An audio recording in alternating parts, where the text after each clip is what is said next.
मंत्रिपरिषद के मेरे साथी, सीमेंस के सभी अधिकारी बंधु, यूनिवर्सिटीज के वाइस चांसलर्स,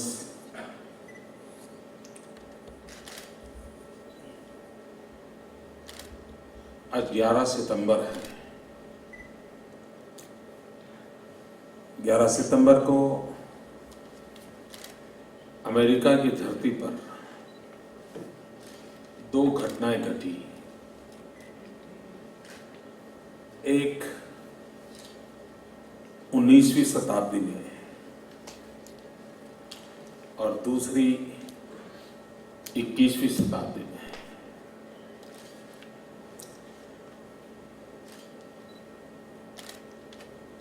उन्नीसवीं शताब्दी में 11 सितंबर को स्वामी विवेकानंद जी के माध्यम से पूरे विश्व ने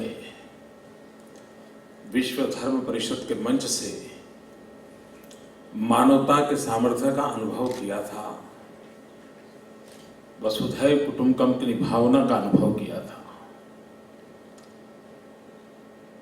और 21वीं सदी में 11 सितंबर को विश्व ने उसी अमेरिका की धरती पर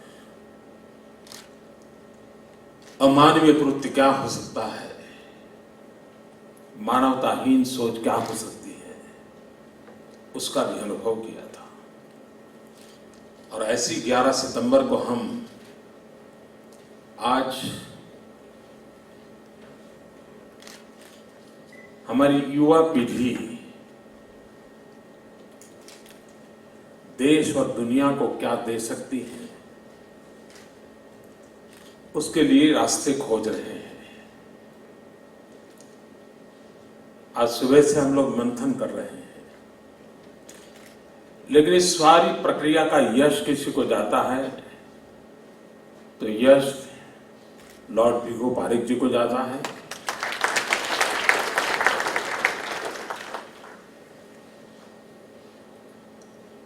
और उनके मन में एक तड़पन है, कुछ होना चाहिए, और स्वयं उसमें कुछ न कुछ कंट्रीब्यूट करते हैं, कुछ न कुछ करते हैं। तो फिर मुझे लगा कि उन्हीं के मार्गदर्शन में क्यों न एक बार हम एक व्यापक स्वरूप में बैठे चर्चा करें, ताकि वो मुझे कहें, मैं आपको कहूं 10% उसमें से डिस्काउंट हो जाएगा तो गड़बड़ हो जाएगा। तो अगर वो सीधा कहते हैं तो वही विचार, वही सोच, वही दिशा आप तक पहुंच सकती है। और मुझे विश्वास है, जैसा योगेश जी ने रिपोर्ट किया, इस मंथन से अवश्य हम कुछ नई दिशाओं को प्राप्त कर सकेंगे।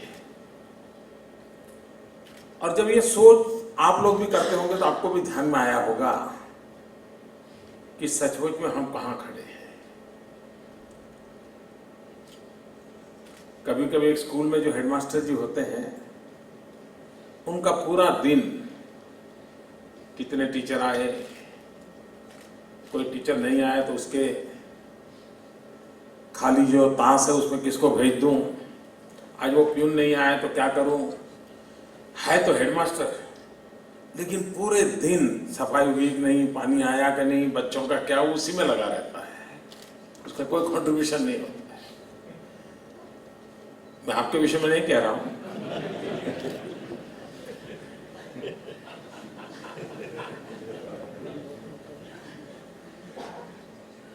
तो उससे भी ऊपर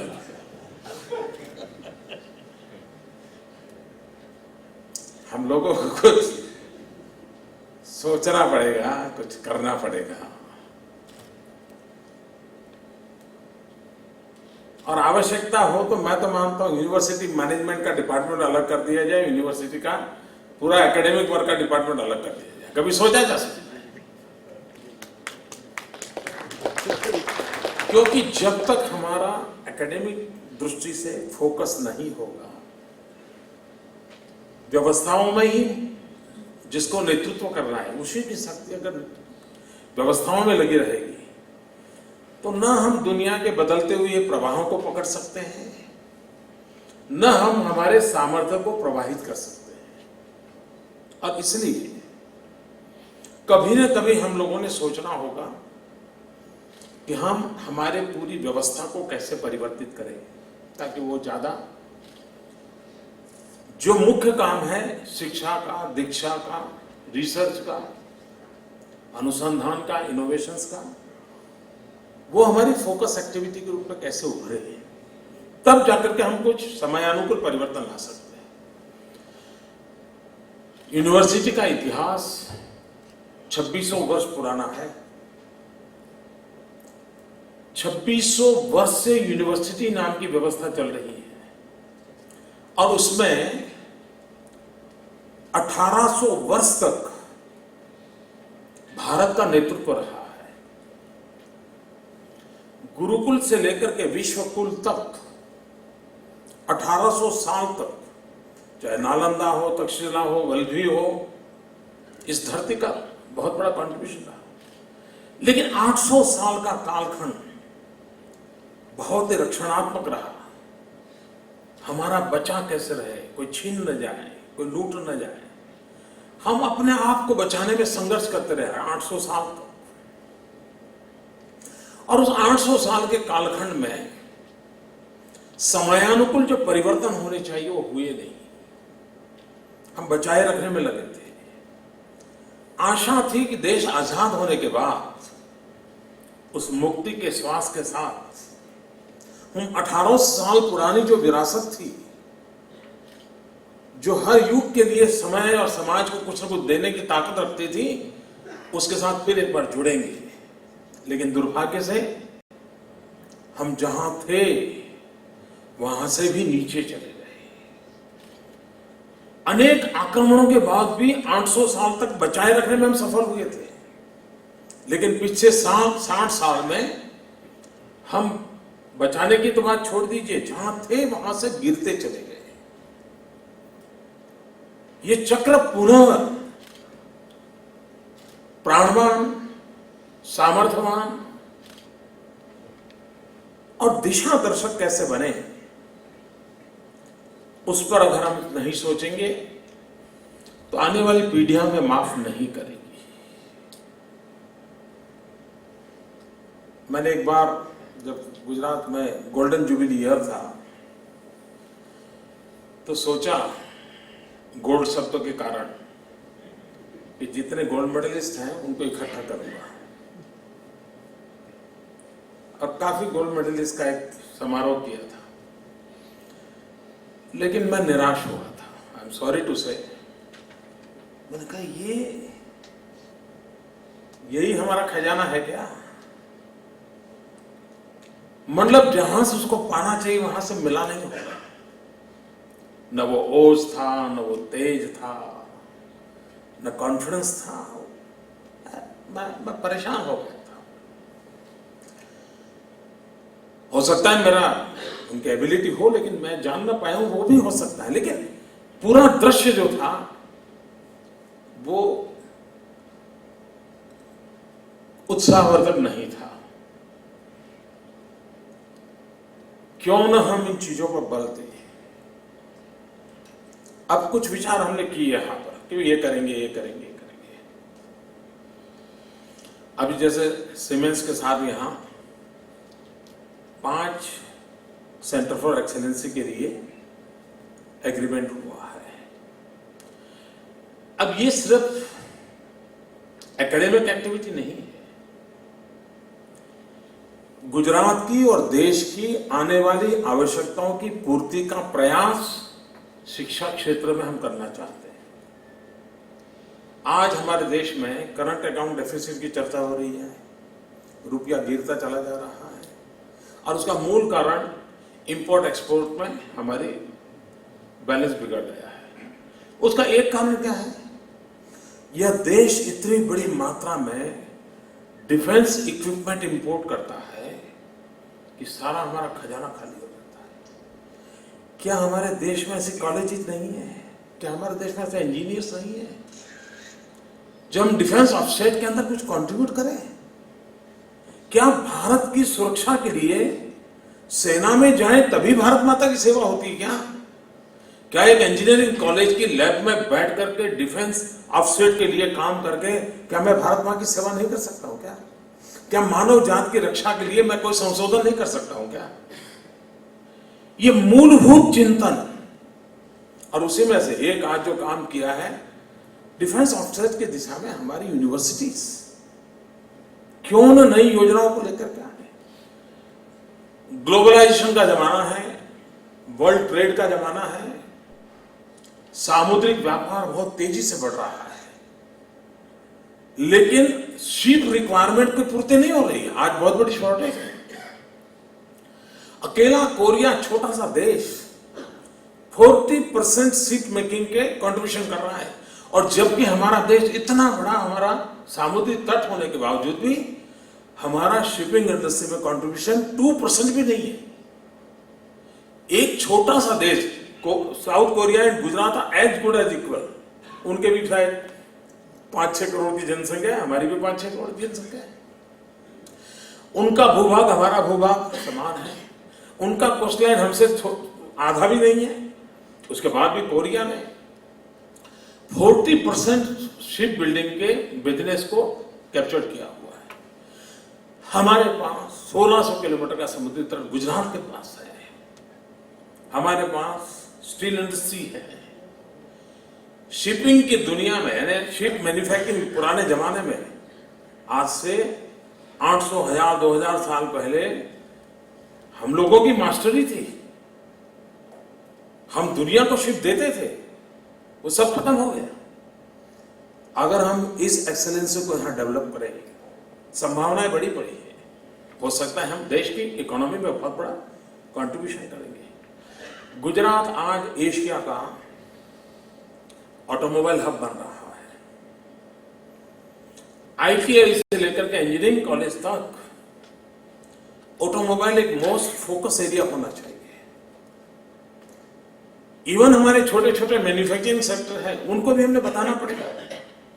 अगर राजकोट ऑयल इंजन में एक्सपर्टाइज है, तो राजकोट को किसी ने समझाना पड़ेगा कि भाई जरा आप ऑटोमोबाइल स्पेयर पार्ट की दुनिया में आइए, एक बहुत बड़ा मार्केट आपका इंतजार कर रहा है।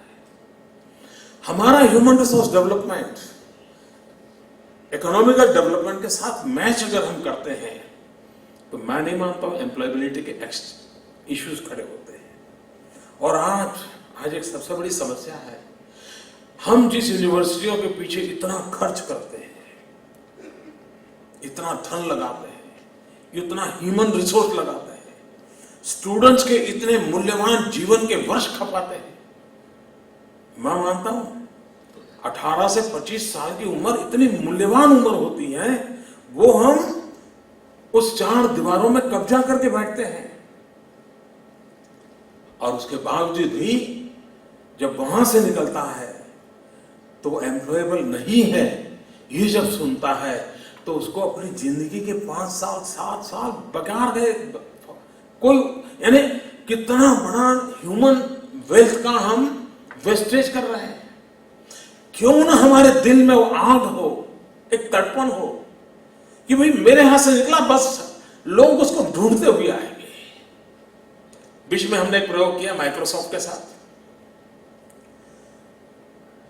ऑनलाइन एजुकेशन किया हमने इंजीनियरिंग कॉलेज के स्टूडेंट्स को, ताकि वो पढ़ाई के तुरंत बाद उनकी एम्प्लॉयबिलिटी बढ़े। बहुत कम खर्चे में किया, सफल प्रयोग रहा। आज सीमेंस के द्वारा कर रहे हैं, उसमें भी वो संभावनाएं पड़ी है कि एम्प्लॉयबिलिटी बढ़ेगी। लेकिन क्या हमने सोचा है हमारी यूनिवर्सिटीज में, हिंदुस्तान में आता होगा भाई 22% एम्प्लॉयबिलिटी है, 23% एम्प्लॉयबिलिटी है, उस पर एडिटोरियल लिखे जाते होंगे, बहुत बड़े आर्टिकल, मुझे उसमें इंटरेस्ट नहीं है। अगर देश का एवरेज 22-25% है, हमारा एवरेज 52% क्यों ना हो? हम 100% की ओर क्यों ना जाए? गुजरात का बच्चा है, चलिए भाई हर प्रकार से क्वालिटी होगी, उठाओ ले जाओ, यहां से निकला है ले जाओ। ये स्थिति हम क्यों नहीं बना सकते हैं? हम बना सकते हैं। यहां से प्रोफेसर्स का नेटवर्किंग करने का विषय, रिटायर्ड प्रोफेसर विदेश से लाने का विचार है। हमारा देश का दुर्भाग्य है कि भारत के महान चिंतन को हमने बुरा माना। पता नहीं एक ऐसी सोच देश आजाद होने की आई है और उसके कारण हम जो निर्णय करते हैं वो उसी गलती से करते हैं। मुझे अभी बिको में बता रहे थे कि ये अकेला हिंदुस्तान ऐसा है जहां ये कानून है कि विदेश का ही कोई प्रोफेसर यहां आकर के पढ़ा नहीं सकता है, जबकि हमारे शास्त्रों ने हमें कहा था विश्व के श्रेष्ठ विचारों को आने दो। हमारे पूर्वजों ने, वेद में हमने कहा है, वेदों ने लिखा है कि विचारों को कोई सीमाएं नहीं होती, जहां से श्रेष्ठ चिंतन मिलता है उस श्रेष्ठ चिंतन को आने दो। लेकिन हम ही लोग हैं जिन्होंने पता नहीं आधुनिक हिंदुस्तान के नाम पर दरवाजे बंद कर दिए हैं कि कोई ज्ञानी यहां आकर के काम नहीं कर सकता है। यानी ये मूल चिंतन में कोई कमी नहीं थी, लेकिन वर्तमान कुछ न कुछ कमियों के कारण हम गलत डिसीजन करते हैं। लेकिन वो निर्णय तो भारत सरकार को करना होगा। हम एक काम कर सकते हैं, हमारी यूनिवर्सिटी में पिछले 30 साल में जो स्टूडेंट पढ़ करके गए हैं 30 इयर्स, उनका हम ट्रैकिंग करें, खोजे कहां है। उसमें से 1% 2% भी एकेडमिक वर्ल्ड में गए थे क्या, जरा उनको खोजे। उनमें से कोई विदेशों में एक्सपोजर पाए हुए कितने हैं। पहले राउंड में हम ये काम कर ले तो भी हो सकता है आपको मूलभूत आपकी यूनिवर्सिटी के स्टूडेंट, लेकिन बाद में विदेशों में जाकर के पढ़ने लिखने का काम करने वाले रहे होंगे, उनको भी अगर आप खोज लेते हैं, मुझे विश्वास है हमें बहुत बड़ी मात्रा में Indian origin, not only that, आपकी अपनी यूनिवर्सिटी का व्यक्ति मिल सकता है जो आज वहां की दुनिया में वो रिटायर्ड हो चुका है, लेकिन आप उसको ला सकते हैं और आप उसका उपयोग कर सकते हैं। हमारी यूनिवर्सिटी टेक्नोलॉजी है, आईटी सेक्टर हमारे पास है, क्यों ना हमारे पास स्टूडेंट ट्रैकिंग सिस्टम हम डेवलप तो क्यों ना करें। कोई भी विद्यार्थी जाएगा हमारे यहां से, कभी भी हम उसको ढूंढ सकते हैं, और बीच बीच में उन्हीं को बुला करके हम साल में एक बार सेमिनार कर सकते हैं कि भाई एमएस यूनिवर्सिटी से बायोलॉजी के इतने स्टूडेंट निकले, इतने गोल्ड मेडलिस्ट थे, इतने पीएचडी किया था, चलिए सभी बायोलॉजी के स्टूडेंट्स को एक बार गेट टुगेदर करेंगे, कभी फिजिक्स के बच्चों को इकट्ठा करेंगे। मैं विश्वास से कहता हूं मित्रों कि आपकी अपनी खुद की ताकत इतनी बिखरी हुई पड़ी होगी, और इंसान का एक स्वभाव होता है जहां से वो निकला है वहां पर उसको जब सम्मान मिलता है उसको गौरव सबसे ज्यादा होता है। अगर उसको सम्मानित करके बुलाएं और वो भी कहेगा मैं यहीं रहता था, यहीं पढ़ाता था, चलिए मित्रों दुनिया बदल चुकी है, मैं आपको पढ़ाना चाहता हूं। हम एक ये व्यवस्था कर सकते हैं क्या, हो सकता है हमको, यानी मेनली एनआरजी, और उसमें एनआरआई भी सोच सकते हैं, हमें मूल हमारे यहां के लोग काफी मिल सकते हैं। दूसरा एक विषय है खास करके यूरोपियन कंट्रीज, बहुत बड़ी आयु में भी एक्टिविटी करने का वहां कल्चर है और एक अच्छा कल्चर है, लेकिन सर्दियों में उनके लिए वहां जीना मुश्किल हो जाता है। 65-70 की आयु के बाद उस वेदर में जीना उनके लिए मुश्किल हो जाता है। हम उनको वेदर बेनिफिट दें, स्पेशल पैकेज, कि आप सितंबर से हमारे यहां आइए और मार्च अप्रैल तक रहिए, और ये हमारा पीक पीरियड होता है पढ़ाने का, उनके लिए पीक पीरियड होता है घर में भरे रहने का। इतना बेस्ट कोऑर्डिनेशन हो सकता है वेदर के आधार से कि हम वहां से उनको ठंड से बचा सकते हैं और अच्छे मौसम में यहां रहने के लिए इनवाइट कर सकते हैं। तो ऐसे कितने दे दो, अच्छा अटेंडेंस दोगे ना, क्योंकि उनको बेचारे के पास पैसे होने के बाद भी पीएफ फंड में पड़े हुए हैं, लेकिन बीमार है तो कोई नाक साफ करने वाला नहीं है। यहां उसको एक अटेंडेंट भी मिल जाए ना, केयर करने वाला, तो भी वो आने को तैयार होगा। हम इसको व्यापक रूप से योजना करके दुनिया में बेस्ट ह्यूमन रिसोर्स जो भी अवेलेबल हो उसको खोजने का प्रयास करें, हमें मिल सकते हैं। हमारी यूनिवर्सिटीज को भी प्रोफेशनली आत्मनिर्भर बनाने की दिशा में सोचना चाहिए। हम भी तो कंपनियों से बातचीत कर सकते हैं, हम भी उनके लिए कुछ काम दे सकते हैं, हमारे स्टूडेंट के लिए वो उपयोगी होगा, हमारे स्टूडेंट की रिसर्च एक्टिविटी बढ़ेगी, सर्वे करेगा, एनालिसिस करेगा, फील्ड में जाएगा और बदले में वो कंपनियां हमें पैसे देगी, हमारी यूनिवर्सिटी अपने जो सरकार से भी काम ले सकते हैं। ये सेप वाले मास्टर है, उसमें हमारे यहाँ सेप यूनिवर्सिटी कोई है कि यहाँ सेप वाले, वो इतने सारे सरकार के काम लेते रहते हैं, अरबों खरबों रुपए के काम सरकार के सेप में चलते हैं। क्यों न और डिपार्टमेंट के हो। अब मैं हैरान हूं मित्रों, इतना बड़ा भूकंप गुजरात में आया, भूकंप के बाद रेस्क्यू ऑपरेशन, रिहेबिलिटेशन, रिकंस्ट्रक्शन, आज दुनिया के सब देश में जब नेचुरल डिजास्टर होता है तो गुजरात एक केस स्टडी के रूप में चर्चा होती है। लेकिन क्या हमारी किसी यूनिवर्सिटी का एक नौजवान निकला जिसने इस काम का पीएचडी किया हो? क्यों? हमने उनको गाइड नहीं किया। हम उसको गाइड कर सकते थे। मैनेजमेंट के स्टूडेंट्स होंगे, किसी ने कभी सोचा कि गुजरात में एक कृषि महोत्सव होता है, किस प्रकार का स्केल का मैनेजमेंट है, किस प्रकार से काम हो रहा है, फ्रॉम लैब टू लैंड, एक विचार किसान के खेत तक कैसे पहुंचता है, किसी ने सोचा क्या? हमारे अपने ज्योतिग्राम योजना हुई है, पूरे हिंदुस्तान में चर्चा है कि क्या कारण है गुजरात 24 घंटे बिजली दे पा रहा है।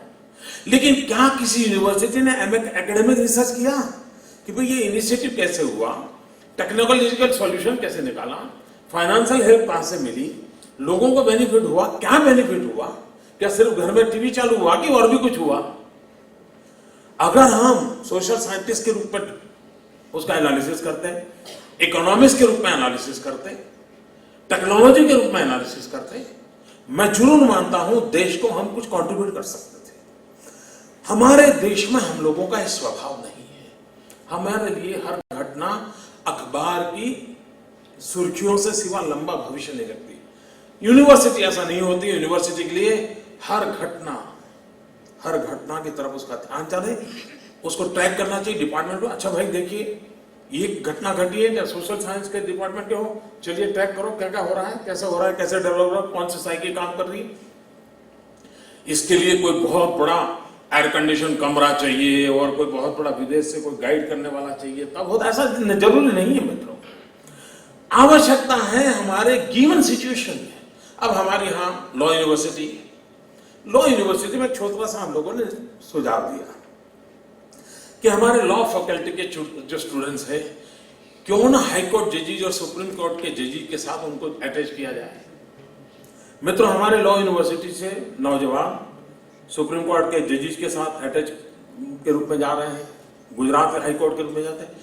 जितना वो यूनिवर्सिटी में पढ़ते हैं उससे ज्यादा ताकत उनको वहां मिलती है। उनका कॉन्फिडेंस लेवल इतना बिल्ड हो गया है क्योंकि सुप्रीम कोर्ट के जजेस को भी रेफरेंस चाहिए। ये नौजवान टेक्नो से भी होने के बाद फाट रेफरेंस देकर के 2 घंटे में तो उनके सामने रख देते हैं। उनका काम इतना तेज गति से आगे बढ़ता है। अच्छा, इन नौजवानों को भी अच्छा लगता है कि भाई एक जुडिशरी का माइंड क्या होता है, कैसे सोचता है। तो लॉ पढ़ता है, जुडिशरी की सोच को समझता है, वो एक परफेक्ट लॉयर बनने के लिए उसको काम आ रहा है। हमने एक छोटा सा प्रयोग किया इंजीनियरिंग स्टूडेंट्स के लिए। हमारे यहाँ अर्बन डेवलपमेंट, इस देश का दुर्भाग्य देखिए, ये अच्छी बात है, भारत गांवों का देश है, किसानों का देश है, लेकिन हम चाहे या न चाहे अर्बनाइजेशन हो रहा है। अब हम रोते बैठे हैं, क्या करें अर्बनाइजेशन को अपॉर्चुनिटी क्यों न माने। मित्रों, आज अर्बन प्लानिंग, अर्बन मैनेजमेंट कोई इंस्टीट्यूशन ही नहीं है। अभी अभी गुजरात में हम लोग थोड़े शुरू किए हैं, लेकिन हमारे देश में 42% अर्बनाइजेशन होता हो और urban management, urban infrastructure, urban requirements, उसके अगर ह्यूमन रिसोर्स डेवलपमेंट की व्यवस्था नहीं होगी तो इस देश को हम कहां जाकर के खड़ा करेंगे।